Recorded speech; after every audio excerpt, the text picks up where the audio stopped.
I want to say thank you for joining the Callsheets of Cocktails Hiring in a Digital Space. I am your host and moderator, Tony Bullock. I am a producer in Unscripted and also the founder of Callsheets of Cocktails. For those who don't know, Callsheets of Cocktails is a women empowering networking mixing group. We basically have mixers in New York City and LA about twice a year. But about 2 years ago, I decided to branch off to do a brunch and conversations. And that's where we have sit down brunches, and I include everyone, men, women from all industries, to talk about specific topics in the entertainment industry. So I felt like during COVID, we can't let COVID stop us. We have to continue. And we decided to do it virtually. So thank you for joining. We appreciate you joining us for our first brunch and conversations virtual. And I have 5 panelists today from all parts of the industry, from networking, marketing, advertising, production, tech, and all, to talk to you about how to put your best foot forward in hiring in the virtual space. Because your resume really speaks to you and speaks about you before you even get inside the room, or in this case, inside of a virtual interview. So the first person we have to speak for us is Daniel Rosenberg from Staff Me Up. For those who don't understand, Staff Me Up is basically the production professionals LinkedIn. It's a space where we could go to find out about upcoming jobs. We could post jobs, and we also can network through there. So Daniel, do you mind just telling us a little bit about how we could boost up our Staff Me Up to make sure that we get noticed a little bit more? Yes, absolutely. And I know I'm on the clock, but I want to start off by saying that 2020 has been the year of all years. And I know there's some people that are thriving. I know there are other people that are having a very challenging time across the board. I hope today gives you a little bit of encouragement and support and some know-how on how to take advantage of your profile and your networking. And if anyone after this call wants to get in touch or ask more questions, you'll have my contact info. I think everyone's going to provide their contact info. So Tony, Flavia, thanks for having me. I'm really excited to be here. Feels a little weird because I'm talking into a computer and I can't see anyone, but I'm happy to be here. I'm going to cover a few things today. I'm going to start out by talking about our diversity inclusion initiative that we started about 15 months ago, that launched about 3 weeks ago.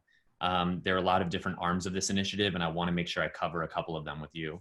I want to talk about Staff Me Up, like Tony mentioned. I'm going to walk through the profile. I'm going to talk to you about setting up work alerts, which I think are the most important thing to make sure that you're doing.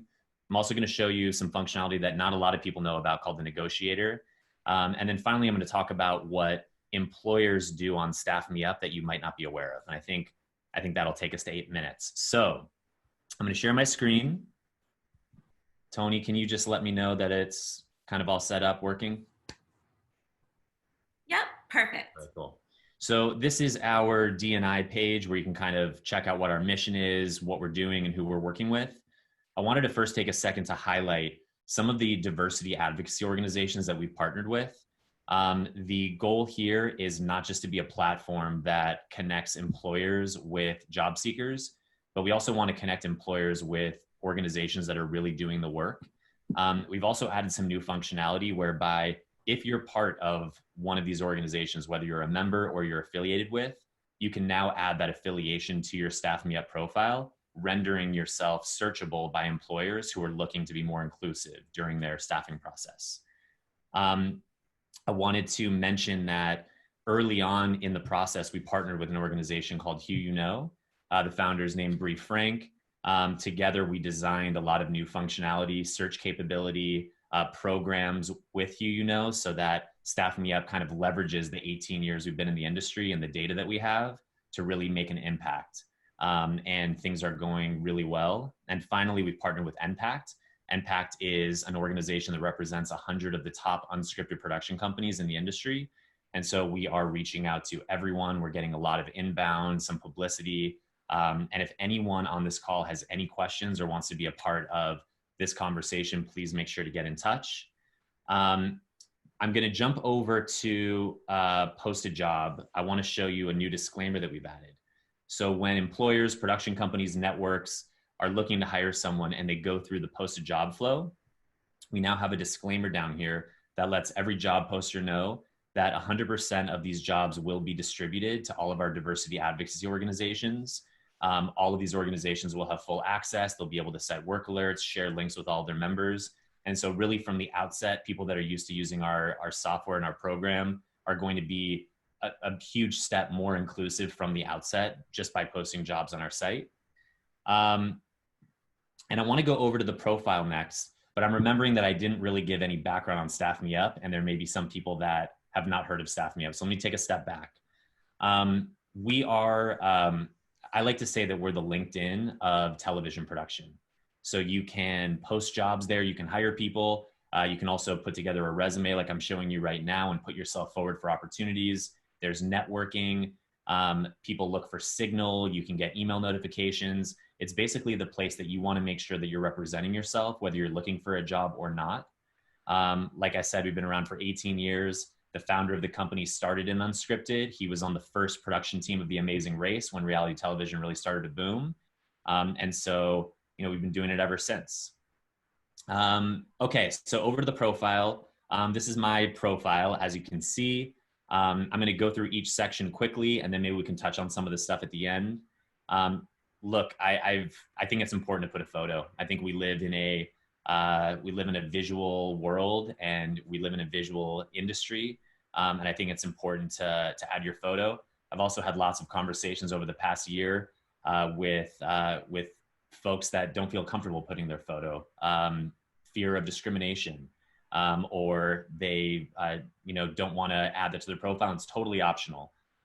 You can also add a photo, a picture behind the photo, set the title so that when people are looking here, they can identify you as your most recent credit. You can also set your availability and let people know whether you're represented. This is a really important section here, summary. When you click on edit, you'll see that a bunch of different areas open up. You can add your reel from Vimeo, your IMDb link, your LinkedIn. We have a lot of options here, so you can really showcase all of the different areas of your professional background. I think it's really important to put a bio up here. When you're doing this, I usually tell people, make sure you add your superpower. Not just I'm an editor or I'm an assistant editor. What's your superpower? Why are you different? And what specific nuanced experience do you have that an employer will look at and be interested in giving you a call? The most important thing are credits. If you don't have credits, that's okay, but you definitely want to make sure that if you do have credits, that you add them up here and that they're up to date, because almost everyone that searches through applications or searches through our database opens up the profile and looks at your credits. It's very easy to add. You can add the network, the production company, the title, and everything. Just make sure to get that up there and keep that updated. Something that a lot of people don't realize is that when an employer or a hiring manager is going through applications on Staff Me Up, and they narrow it down to 2 or 3 finalists, they Google you, right? And when they Google you and they type in Daniel Rosenberg, producer, your Staff Me Up profile often is on that first page of Google results next to IMDb. And so when they click on your profile, they're going to look. And if you forgot to add your 2 or 3 most recent credits, you're a line producer now, and your most recent credits are production manager, maybe they're going to go with someone that has more experience as a line producer, as an example. So I can't emphasize that you keep your credits up to date enough. For people that don't have credits, remember student films, student projects, content that you produce yourself with a couple of other people and you put up a YouTube video. Experience matters. And depending on the type of job that you're putting yourself forward for, it matters. And I'm also going to say one more thing, even though the other people on this panel are going to speak about resumes more than I will. Resumes and your Staff Me Up profile, they work hand in hand, right? So the credits on your Staff Me Up profile, they're all filterable. So employers on Staff Me Up can filter by, have you worked for a certain network? I want to search for people that have more than 2 line producer credits, but your resume is a different beast, right? Some employers want to download the resume and keep that on their desk. Sometimes the person that's doing the search will narrow down 100 applicants to 5. And then their boss will say, okay, print out the resumes of the people that you think are the best, and I'll look at them in 2 hours. So they'll print out the resumes and they'll be on someone's desk away from Staff Me Up. So make sure to approach both of them separately, individually. Make sure to add your resume to Staff Me Up. Make sure that it's up to date. And also something I like to say about resumes is your story, right? So it allows you to tell more of a story than adding credits to your Staff Me Up profile. So next, affiliation. So this is a new section, or it's been around for a while, but we've added to it. So let me just check. How am I doing on time? You're good. Keep going. You got a few Okay, more cool. minutes. All right, cool. Oh my God. So I know I don't know if I'm talking for 2 minutes or 10 minutes. So, all right. So on affiliations, here you can add whether or not you're part of a union or a guild, any organization that you're part of, similar to LinkedIn and other profiles. You can just add kind of the work that you do or the people that you're affiliated with. But we've also added here, if you're a member of a diversity advocacy organization, add it to your profile. So this is a brand new piece of our D&I initiative. I'm going to show you an example. Let's say that I was part of Black in Film. You can add Black in Film or Women in Media or Who You Know. And it's really easy. You add the affiliation. Once this affiliation is added, employers can filter our database. They can filter job applications and more by people who are affiliated with diversity organizations. We all know this is really important. A lot of production companies and networks are really making a big effort to be more inclusive from the outset of their staffing process. Look, it's something that we're all in on. So please make sure that you add your affiliation here. The media section, this is not my reel, but I just added a video. Look, I think, like I mentioned before, this is a visual industry. And so adding a reel or adding an episode or a cut that you've been a part of to your Staffing Up profile is important. There's also a company called Scene Clipper. Scene Clipper, you can tell them what show that you worked on and which clips that you want them to take. They'll go and find the TV show or the movie or the production, and they'll come back to you with a spliced reel. So check that out. We have recommendations, education, add your gear and skills. This is super important. There are a lot of people that want to look for an editor that have, Adobe Premiere and Final Cut Pro skills. So they're going to filter people out that don't have their skills listed here. So make sure to just go through here and keep it all completed. I want to show you work alerts next. This is the most, a lot of things are the most important thing.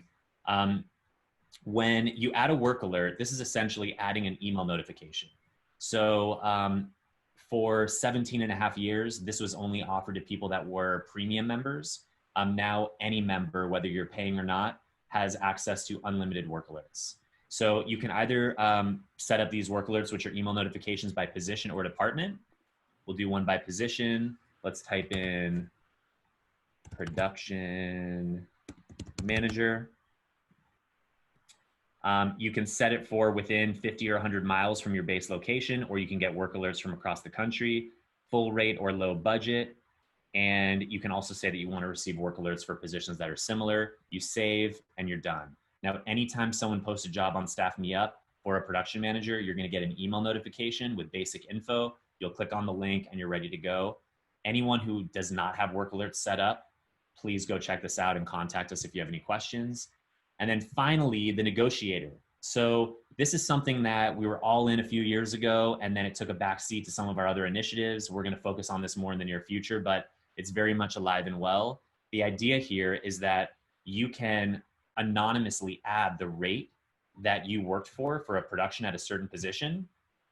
And sorry, I can't see, Tony, I can't see if you guys are telling me I'm done with time. So just let me know. You pretty much have 30 seconds left. All right, 30 seconds. So I'm gonna go quick. Basically, you can also search by position. So let me just do one really quick. Let's say that you're gonna get hired to be a production manager. And they're like, look, we wanna pay you $1,000 a week.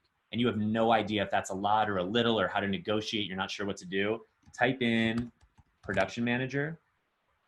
All right, it's moving a little bit slow. Let's do production designer. You can type in what genre. So let's say it's production designer for reality or docuseries. You click on the network and it's going to filter everyone that's anonymously added their rate. So you can see what other people have made at that certain position. And that will help you negotiate more. We're going to build on this. I had more stuff to tell you, but maybe we'll get to that later in Q&A. Wishing everyone the best the rest of this year. Thanks for having me. Thank you, Daniel. You unshare your screen. Awesome.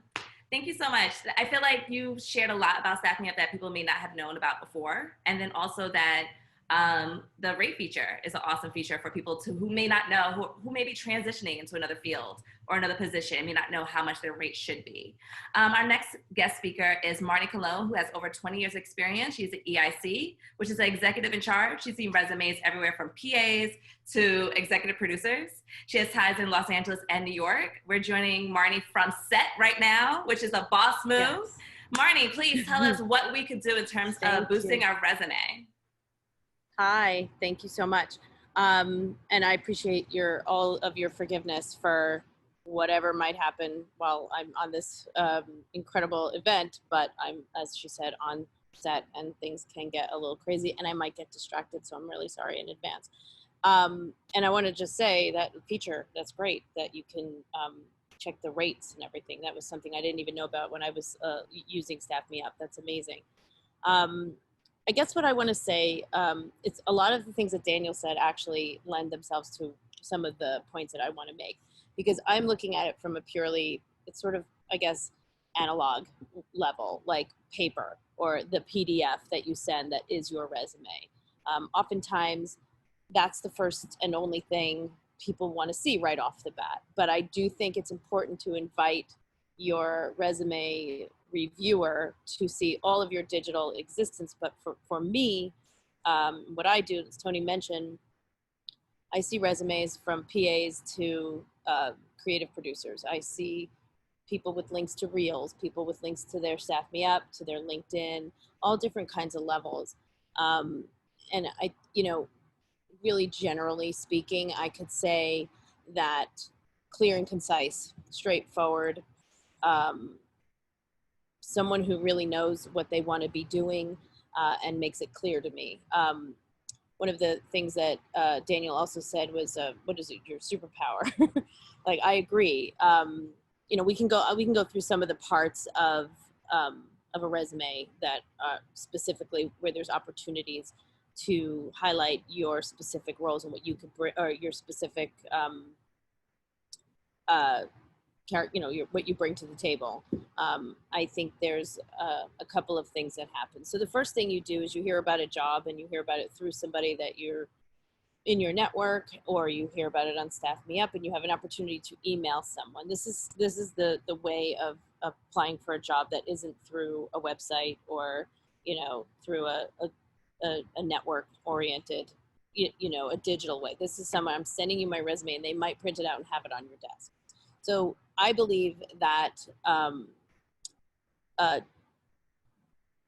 there's a couple of things. You're sending an email, which kind of replaces the cover letter. So your cover letter is your email. And in your email, you have an opportunity to introduce yourself. It's your first impression.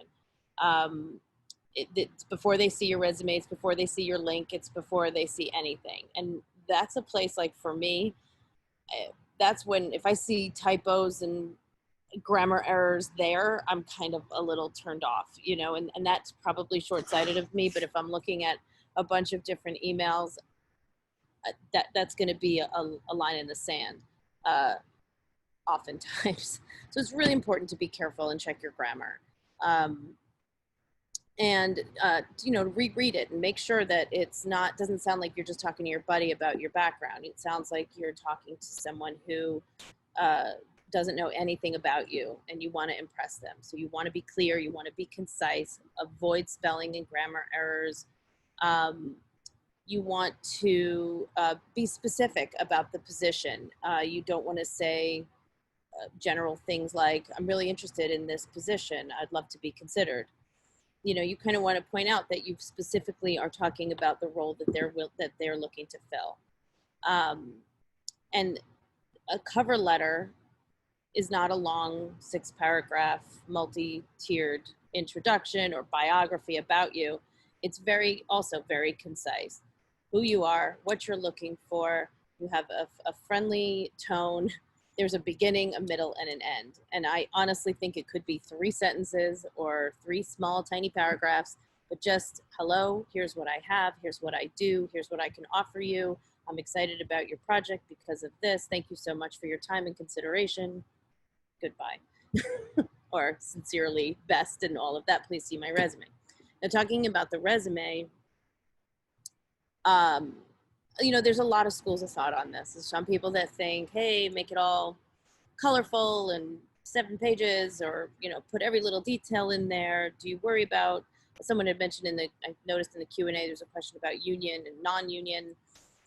What should I include? And, I think this is a time, and I think every time you send out your resume, you have to really look at it and say, what needs to change here so that it's specifically targeted toward the role that you're looking to fill. I think, again, this document will get printed out, maybe put on someone's desk, maybe forwarded to someone else, and it really has to be, it has to speak on its own. So what I'm going to say are things that I feel work. They are what get my attention. I am a production executive. I am someone who looks for clarity, you know, not a lot of noise. I'm not looking to, I'm not concerned if your colors are the same as my brand. I'm concerned about the content and I want to be able to see it clearly. So it's funny too, because Daniel just mentioned about the picture and I totally agree. Digitally, in your LinkedIn or your Staff Me Up, there should be a picture. It should be a nice, simple picture, you know, just a frame of your face, nothing crazy. But I don't believe in pictures on resumes. I think the only reason to have a picture in what might be printed would be if it's going to be a headshot. So if you're looking for an acting job, go for it. But if you're looking for a production job, if you want to be part of my crew, my set, your picture, it doesn't matter to me what you look like. It only matters to me what you bring to the table. Now, I might be interested for the sake of diversity and the sake of just all different kinds of things. If you have a link and there's your picture, that's fantastic. I'm happy to see it. I just think that for the effort we're making on this one piece of paper, this PDF, it doesn't need to be there. What needs to be there is your credits, your experience, your mission statement, which is, you know, AKA your sort of little bio. Maybe it's one sentence at the top that says, I am this, you know, this is what I do. Another thing I saw in the Q&A earlier was a question about switching a role. You know, if my experience says that I've been a PA and I'm ready to move to a coordinator, or my experience is that I've been a field producer and I really want to be, you know, an AD, or whatever the change is. I think that little top of your resume, you have one sentence there where you're advertising yourself, your superhero skills. You can easily write a sentence like, you know, experienced set PA looking to move into the wardrobe department. I mean, you can make your statement that that says that I took my resume and I want to point out the items in my background that speak to the skills that you're looking in this position. So I'm looking for a wardrobe assistant. I'm normally a set PA. Well, you know, maybe I had experience setting up dressing rooms as a PA. Maybe I had experience, you know, understanding where I would understand who the vendors might be for some pipe and drape. And, you know, there are things that you can pull from your experience. If you really want to be doing something else, you have to look at your experience critically, and you have to tailor it in every application that you're sending out to the person who's reading it. And I think that you don't want to be dishonest. We're not talking about lying. We're talking about pivoting and taking what you've done and applying it to where you want to go. I once got some great advice. I was moving up from line producer to executive in charge, and I just kept thinking, I'm just going to say I'm a line producer / executive in charge. And the advice to me was, why are you saying that you're a line producer? You don't see yourself that way anymore. Put on your resume what you are. And granted, I had a credit as an executive in charge, but only one. Like, I hadn't had many. But I felt like it was appropriate for me to say, this is what I am, or, you know, or in text saying, this is where I'm headed, and this is why I'm applying to your job, why it makes sense for me to be reaching out to you right now. So, you know, every resume is going to be different.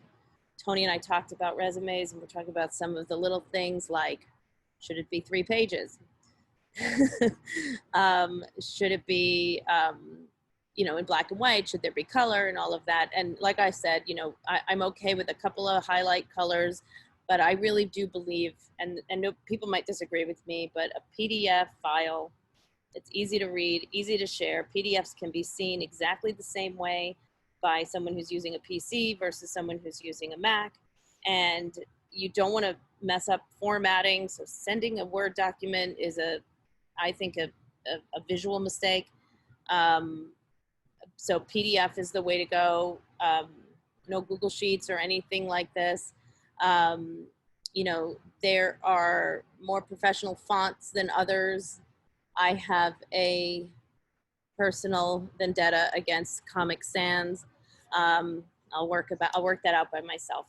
Anyway, those are some really basic, just maybe visual things that really get my attention or lose my attention. So I'm sorry if I've gone off and here, there, and everywhere, but No, keep it that's professional, completely fine. keep it tight. Yeah, I mean, go on and be fruitful. Thank you, Marnie. I appreciate you for joining us today. And then note it to myself, if I'm applying to you, change Comic Sans from my resume. Well, I've got a little, I'm biased, and I know that I'm a little, has their likes. That's my thing, but that's okay. Not everybody's coming at me for work. In my world, Comic Sans. We appreciate your advice today. And then just to reiterate a little bit, you touched a little bit about color. Color is really optional based on the person. And then also, I like the overview at the top, because if you're looking for a specific role, you should actually write that at the top to say, I'm experienced ... or looking to transition into, so people know, if they don't know you, what you're looking to do. Yeah, it's your headline, it's your lower third, it's your intro, on paper, versus obviously the options on a digital platform. You have many more ways of selling yourself there, but you've got really one chance, I think. Well, two. You've got the email, cover letter, and then you obviously have this tangible PDF that sings your praises. Thank you so much. We'll let you get back to set, but for everybody who has questions for Marnie, we will give you her email address for you to email her directly at the end. No problem. Thank you. Bye, everyone. Thank you. Let's transition over, guys, to Adrian Willis. He has worked everywhere in marketing and advertising. And for those who are actually looking to work with brands and whatnot, sometimes people in production are like, oh, it's the same thing, but your resume might look a little bit different in terms of marketing and advertising. Adrian, what can you tell us about when we're trying to format our resumes? What should it look like? What should we keep in mind? Any advice? Absolutely. Firstly, thank you so much for having me. I'm so happy to be speaking with everyone on this lovely Sunday. What I want to get into is not only resumes and talking about transitioning into the corporate aspect, but also highlighting, during the pandemic and things of that nature, we are definitely moving into a new kind of style of interviewing and a new style of, applying for roles and things of that nature. I think, humbly speaking, the pandemic has taught all of us that we are all candidates at any given time in our careers. So it's very important to kind of look at how we are branding ourselves. And I think that a lot of brands look at people who are branding themselves as a business, right? And that comes from your LinkedIn, that comes from your LinkedIn profile, that comes from showing your history, that comes from your experience. And within marketing and advertising, what's really appealing is showing growth throughout your career, whether you have 1 to 2 years experience, whether you're in design, creative, whether you're in marketing, whether you're in advertising. Always great to show growth. And I would say that even if you don't have that much experience, you going outside of and thinking outside of the box to potentially gain experiences in other areas, whether that be through internships, whether that be through apprenticeships, things of that nature, highlighting those kind of things within your profile to show that you are really interested kind of in the business and the organization. Similar to what Marnie was really expressing, it's really important to show that you are passionate about the industry. Advertising is everywhere, marketing is everywhere, showing that you're passionate about the work that you're putting forward and that you are a dedicated professional within the industry. What I would like to talk about is gateways into the industry. And that's definitely coming from you looking at your profile, looking at your skills and experience, and definitely doing a thorough read of the job description that you are applying for. There is nothing more satisfying to an HR professional or a recruiter to get a resume from someone that has thoroughly read the job description and their skills and experience match almost exactly. That is a great conversation that we would love to have. And very much so, further to Marnie's point, I don't want to speak for the whole industry, but I don't really think that people are looking at cover letters anymore. Your email is your cover letter. Keep it very short, keep it very concise. Thank you for looking at my resume. I've just applied for the role, would love to have a conversation. Feel free to let me know when you have time. And that's it, the end. And you can attach your resume and definitely talk about the role that you applied for, and we will definitely kind of take a look at it. And that's why I want to talk about gateways as well, because you can do that on LinkedIn. You can also apply for the role. And it's also good to network with people within the company of interest as well. That's a multi-pronged approach, because what you want to kind of do is create a conversation around your skills and experience, right? So you definitely want any HR professional to not only be receiving your resume through the application or the ATS system, but then you also want them to see that on their LinkedIn, showing your interest that you've applied for the job.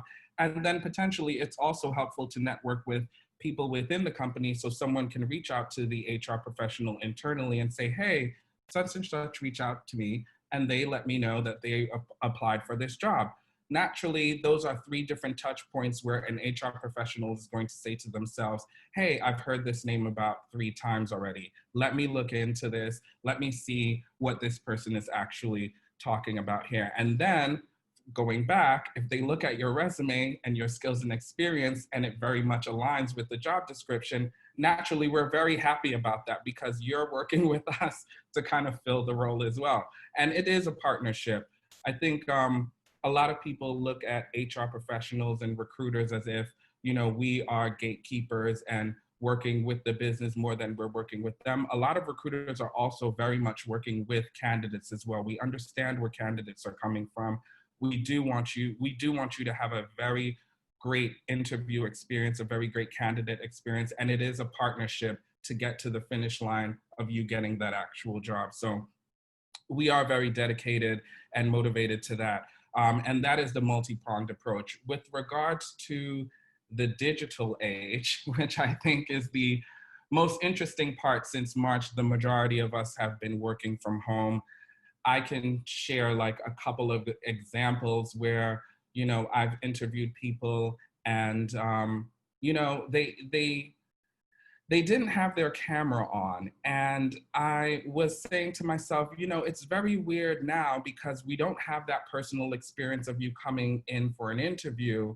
If I move you on to the hiring manager, are you not going to have your video screen on? Because this is the only touch point that, you know, a hiring manager can not only get a feel from your body language, how you're expressing yourself, how you're looking at the camera, how you're engaging, that not having your video on within an interview kind of limits engagement, and it gives people less of kind of when you want to actually give more. You want to put forth more points where you want to express your personality, your individuality. It doesn't matter if your hair is blue or, you know, you have a little funky, quirky fashion style. Like, hiring managers would like to see that. They would like to see a little bit of expression and personality. And it's very, very important in the digital age that we find ways to not only express our individuality, but also do that professionally as well. And what I would also say is the advertising and kind of marketing industry is a little different from the production industry. And if people are looking to transfer over to that, and primarily I know one of the roadblocks that I hear from a lot of people in production is that they've been freelancing in a lot of opportunities and moving over to the corporate side of things. A lot of those roles and skills and opportunities are more full-time. I would say go for it, honestly, because hiring managers love to see, again, a story. Someone that has experience working with familiar brands. I'll just use a hypothetical example. You can have an agency that has just brought on motor vehicle clients such as BMW. If you are a production assistant that has worked within those kind of brands within automotive, your skills and experience as a freelancer would weigh heavily more than somebody that is a production assistant full-time that doesn't have specific experience within that category. And hiring managers will look at that and will weight that. Maybe they might bring you on for a 3 to 6 month contract. Maybe they may amend the roles. I'm pretty sure, as my colleague Angela will also illuminate you guys, honestly, you can work on a role for 2 to 3 weeks and it can change from full-time to contract, or it can change from contract to full-time. Things always change. So I would say within this industry, just go for it. I know it seemingly may be a little bit more restrictive because it's corporate, but I can tell you, if your story matches your resume and you really put your best foot forward with expressing your enthusiasm for what you do as a career professional, everyone loves to hear that, and it will shine through very much so. Thank you, Adrian. I appreciate that. You made some great key pointers, because I feel that for me, I haven't worked in marketing advertising, but to make a segue also to Angela about what you said, sometimes you just got to apply. Production experience is transferable. And I basically started working at a company where it wasn't really production, but I worked as a freelancer there. And that kind of helped me out in transitioning over there as well. And Angela, I'm happy to have you here today, because Angela was actually one of my HR reps at a company that we worked with in the past.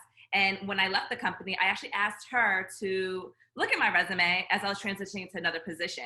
And that's what you said, Adrian's about. It's important about making friends with HR reps too, because they know what other HR reps are looking for. So Angela, working in tech and in production, I know you get a lot of questions bouncing back and forth. What could we learn today about in the virtual space on how to boost our resume? Yeah, so it's a lot, right? So there are pluses and minuses, or pros and cons, to being in this virtual state that we're in right now. So I think maybe I'll take a step back and talk more about like transferable skills, or like if you're looking to pivot into a new direction or a career change or whatever you want to call it.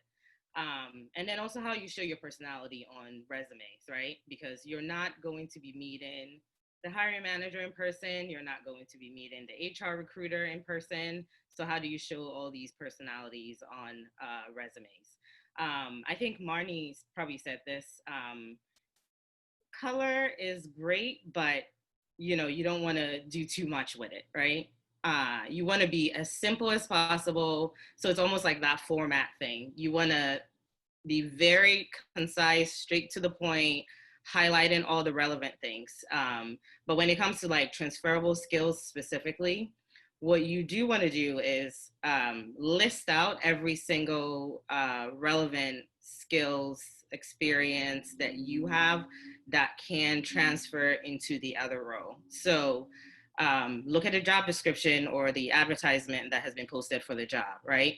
If that's where you're looking to go, then look at what you have experience-wise, skills-wise, and the ones that align with the role. So you're essentially changing your resume all over again. I'm usually not a big fan of objectives, but this is the time where if you don't actually have that exact job title, you want to use that objective section to say, hey, I'm looking to become a project manager because I've done this and that, and it applies, right? That would be the only time I would say put on objective, or if you're an entry-level person, put on objective. But most of the time, it really should be more of like a summary if you have a lot of experience. The other piece would be cover letter. So nowadays, cover letters are more like emails. So most of the time, these jobs are not requiring you to have a cover letter. But if you don't have anything very obvious on your resume that can show that you can do this job, because let's be honest, recruiters have a lot of applicants, a lot of people applying to the jobs.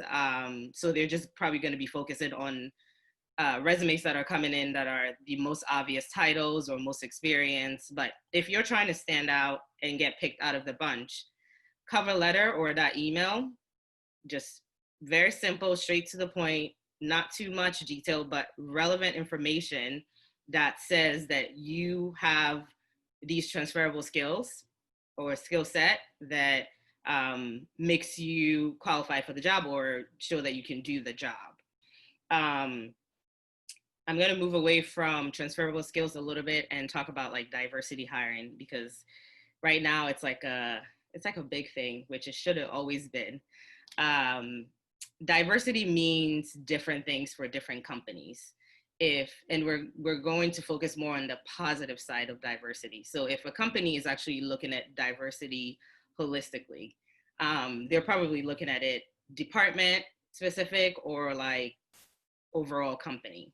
So based on what's posted, they may actually be looking for a woman to fill a position in the engineering department. Nowadays, I've seen some postings that are very specific about, gender, race, ethnicity, encouraging applicants to apply for these jobs. So two things, resume versus application.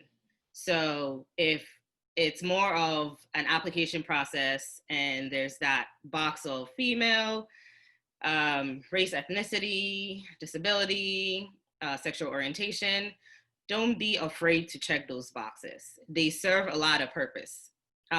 If you're rejected for checking a box and they didn't hire you, maybe that's not the place that you want to work at, right? But also if you don't get the job, most likely you're going to be put in an applicant pool that they can always tap into later on. So that's what I'm saying, check that box, but check that box as it applies, not just checking it for checking purposes.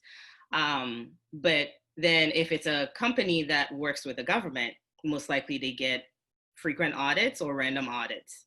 So if they've been hiring or they've been ignoring all diverse candidates, it's going to come up in the audit and you're most likely going to pay a fine for that. So it's serving that purpose. And then internally too, HR needs to know how many diverse candidates have been applying to this job, right? There's no way of finding out if you're not checking those boxes. The way I obviously operate my HR or my HR philosophy in general, I will present these facts to a hiring manager and say, see, this is what I'm talking about. You're ignoring, you guys are not taking a conscious effort to interview or screen these diverse candidates. You're just bypassing and looking at specific things that you're familiar with, right? Because data is good. They need to see the facts. The other piece too is resumes. So going back to resumes again. So if there isn't an application piece and it's more of a resume, how do you show that personality on there? I've seen resumes where people have relevant experience or the experience overall, but I see no personality on there. And what I mean by that is that skills portion of a resume, that interest portion of a resume, it's still more of like organizations that they're part of that is still directly in line with, the career or whatever they're doing already. Like I want to see something else, right? What makes you unique? It's not about your name. I personally don't, I think Marnie said this, I don't care for photos on there. You can put like you've been to several countries, right? So you have an interest traveling, what volunteer things you've done. So things outside of what you do, you can show that. It doesn't have to be anything busy on that resume section. You're just highlighting that. And I think one of the things that I loved about Dan's presentation was some of the features that they've added on Staff Me Up. And I think it's really like, I'm echoing basically that on that resume. You want to see that. Like it makes you happy to see that the person is not just, and I'm just going to use myself, not just doing HR, they have another side to them. And then if you want to be more intentional and not, I mean, don't make this up, don't lie, put things that are more relevant to the industry that you're trying to move into. So if it's music festivals that you've been going to, and you've been to all of it, right? Put that on there. It shows another side of you that I can't tell by, looking at your resume. And it just makes it like a quicker process for the recruiter itself to even make a quick presentation to the hiring manager as far as like this candidate that they found. So not to go into like too much details and go off a tangent, because I can do that. Those would be some of my pro tips or advice to you. I think those things really do matter, especially now in that virtual world that we're in. You're not going to networking events, so you're not going to be seeing anyone for some time now.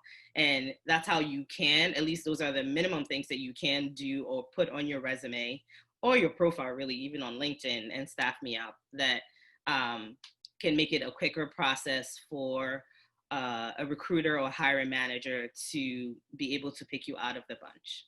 So. Thank you, Angela. I appreciate that. You actually gave some tips you never told me. I'm a little jealous of adding in, personal things like you travel to a certain amount of countries just to show personality and just so because they won't see you face to face.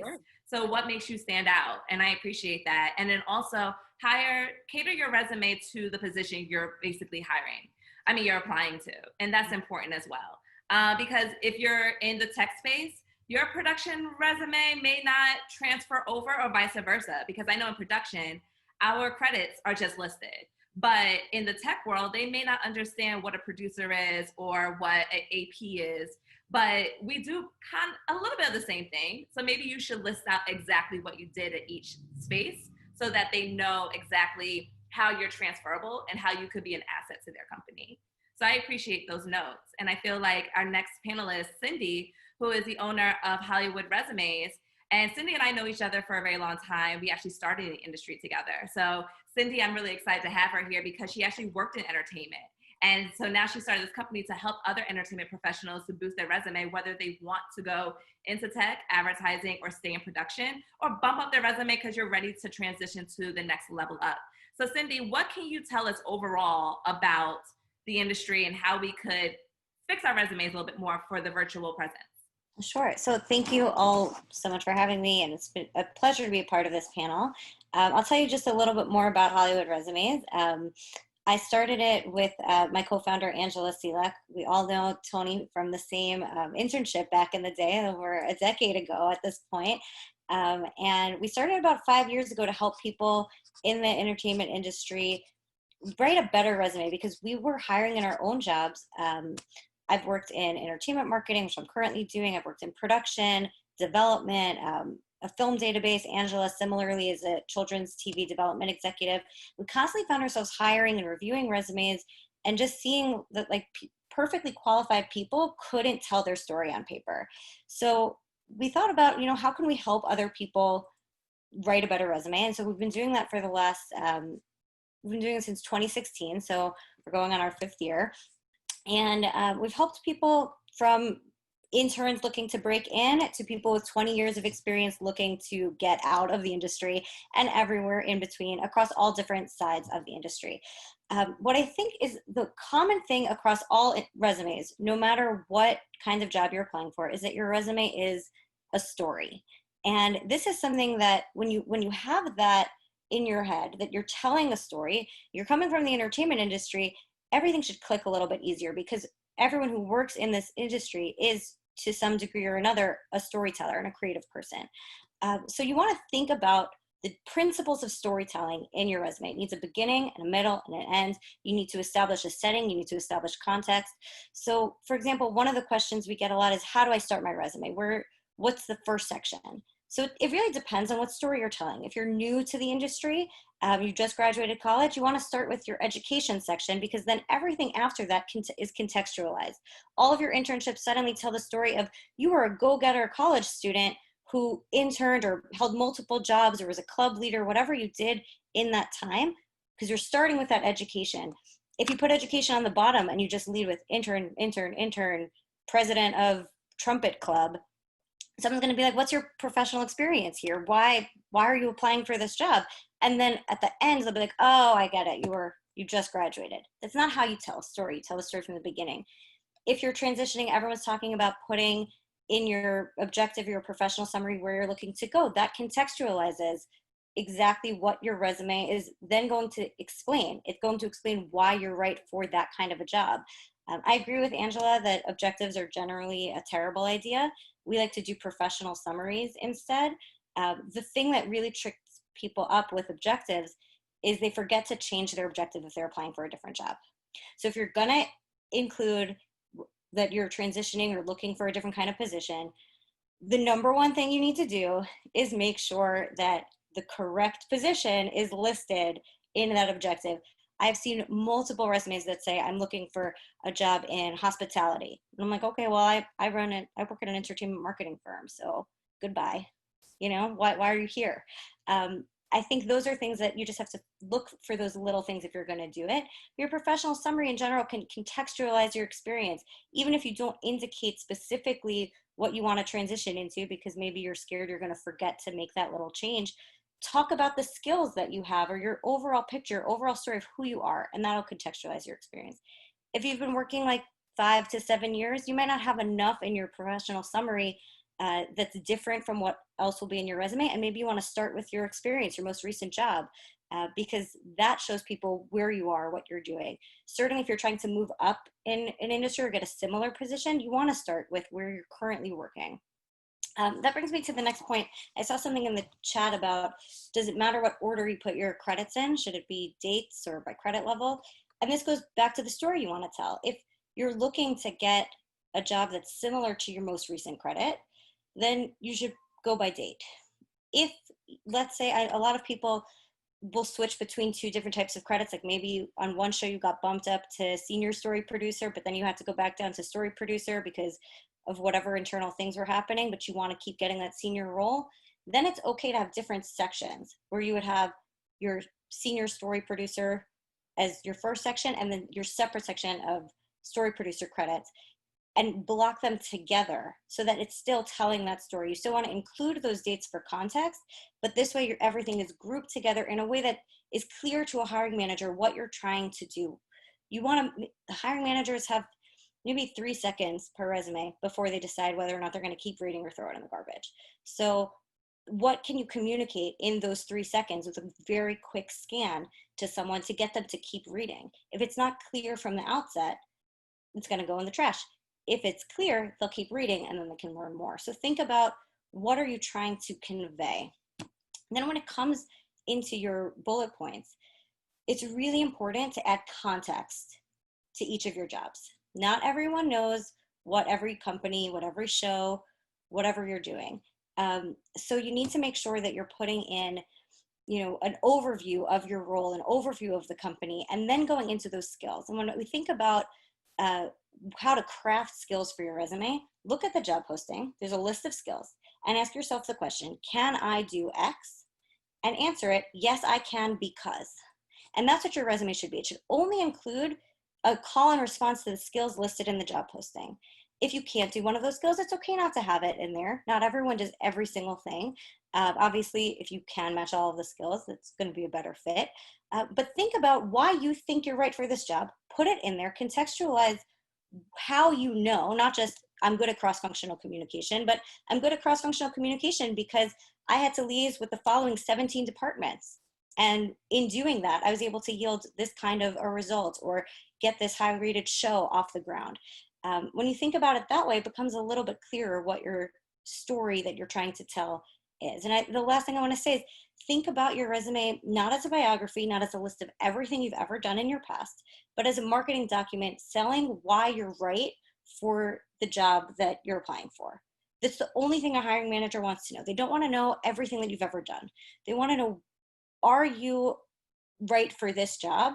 Why? And then who are you? And like Angela said, you want to include in your skills, you want to include concrete skills, what softwares you can use, but then you also want to include languages that you speak, even if that you don't need to speak Japanese for the job you're applying for. It's interesting that you speak Japanese. It's interesting if you volunteer, what your unique interests are.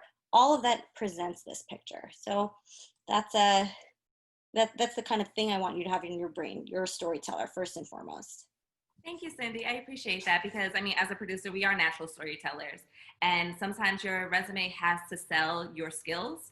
And I don't think about that as a producer. I'm like, I'm not a seller, a marketer, or salesman, but your resume should be a story, and it should tell you how you grew in the industry and how you advance your skills. But then also, similar to what you and Angela said, of add your personality to it. Like, do you speak different languages? Do you have other activities that you're a part of? And show that, because that shows you as a well-rounded person that what you could bring to the table to that company or that show specifically. And I enjoy that. So I'm going to jump into question and answer with everyone. Let me see if we could put this in gallery view. And then panelists, feel free to jump in whenever you can. We're looking at one question here. I guess it's for you, Daniel. Does putting a union on my staff me up help me or hurt me? Look, there are a lot of different unions depending on, depending on what you do and your area of expertise. I think across the board, it is important to add your union. If you're in a union, you want to make sure you're available for union jobs. And there are employers that filter searches and applications by whether or not you have your union affiliated on your profile, because they can only hire you if you're union. There are probably other non-union jobs that you then might not be applicable for, but depending on the union, sometimes those are enforceable or not. So I think overall, if you are part of a union, add it to your profile. Awesome. And then another question for Staff Me Up. Are you going to add a function where you could add multiple locations? So like New York, LA, Atlanta? We get this question a lot. For now, we're sticking to one base location. But just know that employers, if they have the budget to fly you, or it's a position where it doesn't matter where you're based, then it doesn't matter where you're based. And when you're looking to apply to jobs, you can set your work alerts for the location that you're based in, or you can add multiple locations. So you don't have to worry about not seeing opportunities based on where your base location is. And if you apply and you're based in Los Angeles and the job calls for New York, and it's not a position that you think they will cover travel and accommodation, make sure you write that in your blurb. Bi-coastal, I can work as a local in New York, and you're covered. Noted. I mean, this is a question that I actually have too as well.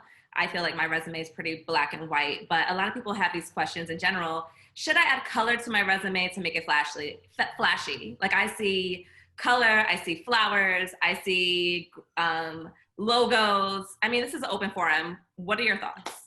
I think simple is better. I've actually, I was hiring at a job once where we were not allowed to print color resumes because the company was trying to save money. So that was an interesting, only happened once, but it did happen. I think a little bit of color as an accent is okay, but you also want to keep in mind some of the applicant tracking systems, and I'm sure that the recruiters can speak a little bit more about this, but computer programs are not going to pick up logos. They're not going to pick up fancy formats. They're not going to pick up, all sorts of graphic design. So a simpler, easier to read resume is going to look right for that computer system, and then also still be easy to read for a human who's not going to necessarily judge you on your graphic design skills unless you're applying for a graphic design job, in which case that's a little bit different, and maybe you do want to showcase some of your design skills. But if you're looking for like a project management job, no one cares if you know how to like put a funny logo or flowers or borders or like a bright blue background. It's more annoying than anything else. Anyone else want to add to that? Do you have a preference? Yeah, I'm gonna jump in. So I think it depends, right? So just like what Cindy was saying, nowadays you don't actually have to put all of that on your resume, especially if you're a graphic designer. You can create a link to show your portfolio so that it doesn't look very busy. The main point of the resume is to get you in the door, right? It's to get you noticed. And then you can direct the hiring manager or the recruiter to your portfolio on there. So you don't want to make it too busy. I mean, talking from an HR perspective, like my resume has color on it, but it's color in heading, right? So my name, my professional experience, the skill set section, the interest, like it's actually just blue. That's it. Everything else is still black and just straightforward. So you don't want to make it too busy. You just want to keep it very easy to read, not too many colors, flowers. You don't need all of that on there. It's just not going to do much. I think if you're applying for fashion design, it's similar to like graphic design or any design job. Just create a link with your portfolio. Probably just put that on top of, right under your name or something where you can easily direct, the recruiter or the hiring manager to, access your portfolio.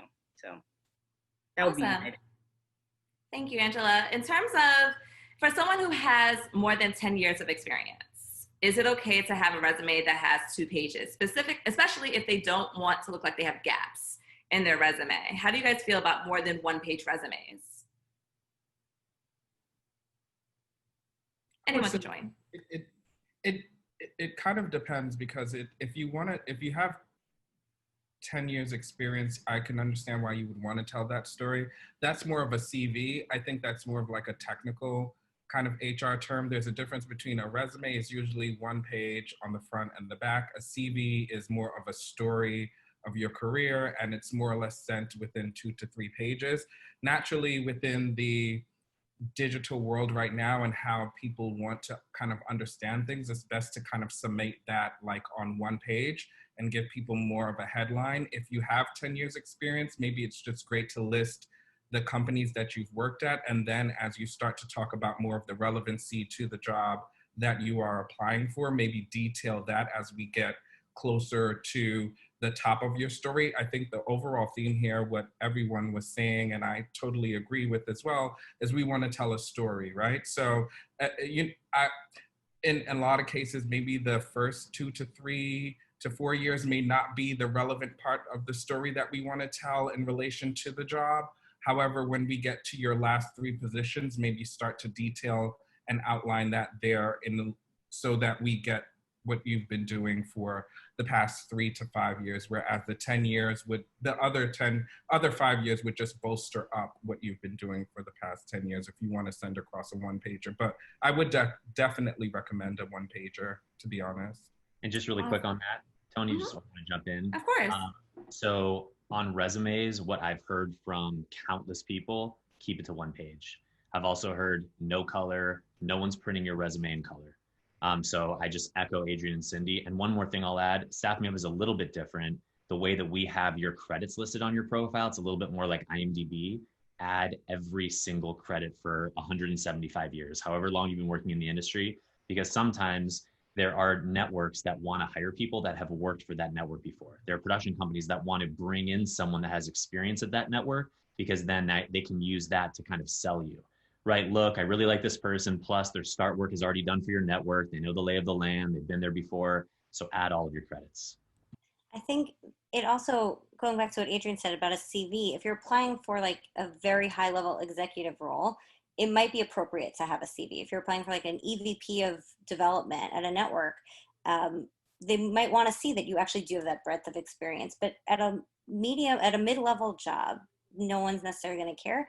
But I also would caution you to think about what you've done over those 10 years. Like if you've been at a company for 6 of those 10 years, you absolutely do not need 2 pages, because you don't have enough information to put there. If you've been freelancing for 10 years and you have so many jobs, think about how you can clump those freelance credits together into one section called freelance production and list them there. So it's not, you don't have to feel trapped by 1 page. You just have to think about, what's someone going to read? Does this add any information? What is my personal experience like? Because there's a big difference between someone who's worked 10 years at 10 jobs and someone who's worked 10 years at 2 jobs. Awesome. I feel like you guys made some great points in terms of like, what are the main things that you're hiring? And it's just, you're applying to, and very similar to what you said before, cater your resume to the position that you're applying to, because you want to add everything. I would love to add all my credits, but sometimes you're like, that's not really relevant to the job that I'm looking towards. So just have a different resume for the job that you're looking for. I feel like this is really going to Cindy, just because Marnie isn't here, but remember, we'll also give her email address for you to ask her directly. But on resumes, do you list the credits, show, and network, or explanation of what you did in each role? Does a recommendation change based on the role you're applying for? We touched a little bit on that, but in terms of the order of credits, what do you suggest? Well, it really does depend on your credits and the job you're looking for. So if you always have the same credit, let's say you've been a line producer for the last decade and you're looking for line producer jobs, then you don't need to include line producer as one of the different lines in your credit. Just put it on your top in your heading. So I write Cindy Kaplan, line producer, and then my contact information, and then my credits. If you're working consistently on the same shows or the same production company, a lot of reality producers I know get in-house at a company while still being freelance. You don't need to just list that 1,000 times. It could become somewhat clear. So I think it really depends on your background. If you've worked with lots of different companies or lots of different networks, that shows diversity of experience, and that would definitely be helpful. For jobs in production, I would say just a credits list. If you're looking to get out of production, your credits list is meaningless, and you need to include what you've done at each of those jobs, because no one knows what a line producer does. They're not going to care. In terms of like listing your credits in the order, so let's say you worked on this network, this show, this was my title. Do you also include the production company as well? Does that matter? I think if you've worked at a lot of different production companies, then it's helpful because it shows that you can get along with a lot of people and you have a pretty big network. But if you've worked at like a very prominent production company, but if you've worked mostly at the same production company, it's not so interesting. And I would say organize your credits list either reverse chronologically or by title, or you can clump together like TV, film, commercials, whatever that order is. And again, depending on the job. So if your most recent credit is in film, but you want to get into TV, I would say don't start with your film credit, block it out a different way. Just think again about organize it based on what story you're trying to communicate. And what I love about Staff Me Up, Daniel, is that you are allowed to add the production company as well as the show and the title, and if it's a freelance or contract or a full-time position. So I feel like a lot of people are missing when they don't make sure that their Staff Me Up matches their resume, because you don't know where recruiters may find you. Right. And also there are a lot of different stages along the process, right? Sometimes there's one person filtering through profiles and then someone else takes over and then maybe they pause on that and then 2 months later someone else is looking. So you want to make sure it's all updated. Also, the reason why we allow for you to add the production company that you worked with, even if it's a show that's owned by a network, is signal, right? So if you're a hiring manager and you have a really close friend that's the EIC at this production company that was on your credit, they could pick up the phone and call and do a reference check on you, right? And they can say, oh, they worked with this person, let me give it. So I think it's really important to give as much signal as possible. We have another question here. How do I get into a marketing or advertising entry position when you don't have any direct experience and you did not come from a top school, no internships, or not a recent graduate? I know personally for me, I didn't really work in marketing and advertising, but I worked in tech and I didn't have any tech experience. But I personally tried to come in through the door through a freelance position. Do you guys have any advice on any way to apply? Yeah. So, so there's a, and I just drew a blank. Oh, it's called Marketing and Minority in Advertising Program. So it's a MATE program that if you have no experience, you're entry level, and I'll share the link with everyone. That's a great way to get in. It's paid. They make sure they assign you to, the top 4 or 5. I'm not even sure how many agencies are top anymore now. They will assign you to one of those agencies. You will get an experience. It's a summer program. They make sure they're actually picking women, people of color, people from underrepresented backgrounds. It's more intentional. So it's a great way to get into the marketing and advertising space if you have no experience. And most of the time, people that are in the program, it's a network. So after you're done with the program, you become an alumni. I'll say 90% of the time, if you did a great job, you're going to get a job. So that's one way to get in, I would say, especially when you have no experience. But now you can't network. So that part, we can kind of scratch that out. I will let Adrian jump in because obviously he has a lot of recruiting experience in that world. I would say piggybacking off of Angela, over the past couple of years, the majority of my entry-level hires that have been of different backgrounds and even international backgrounds have come from the MAPE career kind of program. And it's the most amazing program out there, honestly. And I also think that there is something that we're looking for as HR professionals, as hiring managers now, not to task people and recent grads, but your generation is actually very, very amazing to us. You guys are thinking like there is no box, not even outside of the box, like there isn't a box. And we are really, really interested in that. And if you are a production professional that has no experience, I've seen some TikTok videos that people have got hired off of that are just absolutely amazing, that are displaying their raw talent and their skills. And I think that those kind of unique entry pathways, we are looking to be engaged in that way as well. So just thinking like there is no box. If you are a marketing professional, you maybe go out and do some ad hoc work, or maybe do some spot work that can actually show your interest for the industry or for advertising. If you are looking to get into paid social, maybe create a website and show us how you're drawing traffic through that website. It doesn't necessarily have to be for a specific brand or a company, but that level of engagement that you are drawing in, maybe through your own personal website, or you can have your own e-commerce store or things of that nature. But in line with that, also be able to tell that story, as Cindy was saying, through your resume, even if that is not a specific experience that's related to a brand, because you are a recent graduate. I think in these times, we are really looking for enthusiasm, and we recognize enthusiasm a lot, and passion as well. And that really just shines through. So yes, there is the MATE program, which I think is absolutely the best advice that anyone could give any marketing or advertising professional that is a recent grad, because it is a very robust program. But also, if you've missed a deadline to apply for that, there's also AdColor, which is also a very good program to kind of get into. The story behind AdColor, we don't have enough time to get into it, but if you just look at AdColor and research that story, it is an amazing story of how that came about, and just associating yourself. I know it is, the name is Miami Ad School. However, they do have programs within New York City as well, and they assign you to different professionals within the New York tri-state area and also the LA area that will mentor you through different programs and bring you into the office and kind of show you the lay of the land within the advertising and marketing landscape as well. Awesome. We're just going to answer a couple more questions because we're coming close to end of time. But one of the questions I see here is keep popping up. Is it okay to leave the industry to get a job, and that will give me the experience needed, then come back after 1 to 3 years of experience?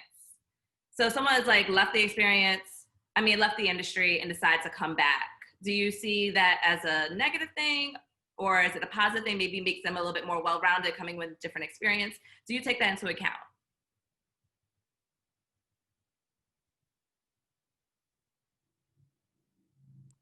I think this again goes back to, it really depends on what you left the industry for. I think explaining it in a cover letter in this instance is helpful, or in your cover email.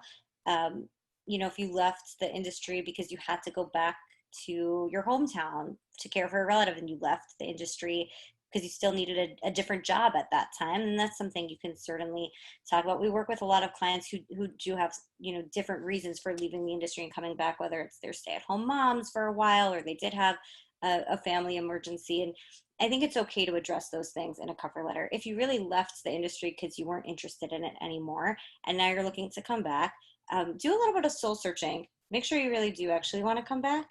Think about what's driving you, what drove you to leave, what's driving you now to return. Do you want to return in the same capacity? If you can answer those questions for yourself really honestly, and say, like, you thought you were done, but now you really miss it, and like you dream about TV every single night and getting back into the mix, start with networking. Go back to your old network, explain your story, your soul searching to them, and rely on them a little bit to get you that job again. You should still include that experience on your resume, but I would really, if you're constantly finding yourself going back and forth, that seems to me like a call for something inside of you that's telling you this isn't the right career path for you, and to figure that out in some way or another, so that you're happy with what you're doing. What are your guys' thoughts in terms of applicants reaching out to you through social media, LinkedIn, personal messages? If they did their little search and digging and was like, oh, I found them through their Instagram, Facebook, LinkedIn. Do you love it, hate it? Well, I would say don't reach out to me on Instagram or Facebook or any of those personal social media pages, just because I don't use that as a professional platform. Best way to reach me is LinkedIn, but just don't also reach out on LinkedIn because you saw a job posting, right? And you think I'm the recruiter or I'm the HR person. I mean, most likely I'm probably the HR person for the role. But when you're reaching out, it has to be a little bit thoughtful, right? So you're reaching out because you saw the posting and you want to hear more about it, or you want me to connect you with the hiring manager, or you're trying to get your resume or your application to stand out, right? So there has to be like a thought process behind it, but don't just add me and not say anything, because that's basically the end of the conversation. I'm not going to reach out and say, oh, you have a great background. I mean, unless it's like a technical role that we're having a hard time filling, which is most of the time like engineering roles, then of course, like I will reach out to you. But most of the time, don't just add me and like have it sit there, right? So it has to be intentional. There has to be a purpose. It has to be a little bit more thoughtful. And don't send a long paragraph on LinkedIn. Personally, my attention is very limited, so I'm probably going to ignore like the rest of the things that you wrote. But yeah, I mean, I think when it comes to the personal Instagram, Facebook, Twitter, I don't personally use them as a recruiting tool. I mean, it might be a little bit different for Adrian because he has to source from, different places. But if you reach out to me on there, I'm most likely not going to respond to you. So. I would say, Adrian, do you have anything to, sorry, go ahead. I would agree with Angela in the sense of talking about reaching out to recruiters and HR professionals on their own personal kind of social platforms. That's slightly invasive in a way. What I would say though is there are Facebook groups, there are Twitter groups that are dedicated to creative advertising and marketing professionals. When we first started speaking, I was talking about and discussing the multi-pronged approach to a gateway into a company. And I'm sure Angela would agree with this. It's great when you get a candidate that has an intentional, right? And we have to keep in mind intent. Fully read through the job description. Make sure your skills and experience are extremely relevant. Make sure there are things that you can talk about that you've done in your past that are situational, that reflect what the job description is saying, that will lead towards a fruitful conversation between you, the recruiter, and the hiring manager. So you definitely do want to reach out on LinkedIn, keep that short. You definitely do want to apply for the job as well. And you definitely do want to do more research and see who you can connect with in the company that could potentially refer you. And that's the multi-pronged approach, because then I have the same name coming at me. Let's say James is coming at me from 3 different touch points, right? Because James applied on LinkedIn, well, reached out to me and sent me a message on LinkedIn. He applied for the role. And now I have an internal colleague coming and telling me about his skills and experience and that he's applied for the role. So this is now something that I need to pay attention to, right? And kind of look further into. And then James also did his research and he's worked at such and such company, which skills and experience very much mirror the job description. So now it's kind of like a recruiter. That's a golden egg for us because it's like, oh, you've done half of the job for me. Get on my calendar straight away because I want to have that conversation. So I would say that I wouldn't say reach out to hiring managers or HR professionals or recruiters on their social kind of social media, their personal social media, because that could be a little invasive and actually could potentially harm your chances of being interviewed as well. So just to reiterate, in terms of the world of the digital space, just be mindful when we're reaching out to HR reps, be concise because we get so many different types of emails, but you want to highlight your email in terms of highlight why you're perfect for this role when you do reach out to them on LinkedIn. And try to stay away from their social media. Just as much as you wouldn't want your boss or your HR rep to see your social media, make sure you don't reach out to them. It's a little invasive. So keep that in mind, guys. And then finally, we're just a little short on time, but do you guys have any advice on do's and don'ts in the virtual interview space? Because now we are not interviewing in face-to-face, but what are some things that you've seen that's like you loved? Is it like I see different backgrounds? Does that matter to you? Does it not? Any advice that you could give? Do you wear headphones? Do you not in terms of that? Anything that you like that you or may not disagree or agree with? I would say for myself personally, this is just my personal style. I have a very open mind to interviewing virtually. I know there's so many different circumstances. I know we're all under a certain amount of pressure working from home. So I probably have more of a liberal kind of stance. So if I'm interviewing you and your cat runs across the computer, I'm gonna be very understanding to that. If there's kids in the background that are screaming, like I really, it doesn't really matter to me. The only thing I would say is just let me know that you're very, very enthusiastic about the opportunity given the outside circumstances, right? And yes, it does mean something when someone corners themselves off in a room. I don't care what the room looks like. I'm just looking to engage with you. Now, if we're doing a chat and you seem very enthused about it, then I'm gonna draw conclusions or come up with different questions from that. But I like all of that kind of stuff because it's very human to me to like. It shows personality. Cat running in the background, it's all going on. I mean, my cat runs every now and then, so it's okay. Daniel, you're gonna say something? Yeah, so a few things. One, if you have an interview set up, whether it's a quick call or an official formal interview, confirm the day before with the person that you're going to be speaking with. Let them know that you're being respectful of their time. Even if they don't reply back to you, that's a good signal. Make sure you're on time, and on time isn't like if you have a call at 12 o'clock, it's not 12 o'clock, right? 15 minutes minimum. You want to make sure that you have everything set up, everything turned off. You really want to make sure you're on time. And if for whatever reason you're having connection videos, make sure you know where to send an email 2 minutes before that slot, letting them know that you're there waiting, looking forward to speaking with them. That's the type of person they're going to know is going to work for the company if they hire them. Someone who's very detail-oriented, focused, efficient, on time. I mean, that's a game changer. I mean, treat this virtual world of interviews just like you would face-to-face interviews. Just be prepared, show up on time, show up earlier, have backups. I always have earphones next to me just in case we can't hear audio. I also have my phone for FaceTime just in case the Zoom link may not work. Always think 2 steps ahead in terms of interviewing on the virtual space. So I want to thank our panelists today. Thank you so much for joining us. For those, I know we had so many questions. For those are the questions that we did not get a chance to get to, we will contact you guys. We'll send a thank you email with everyone's contact information for you to ask them directly. And I hope this was very helpful and beneficial for everyone in terms of boosting your resume.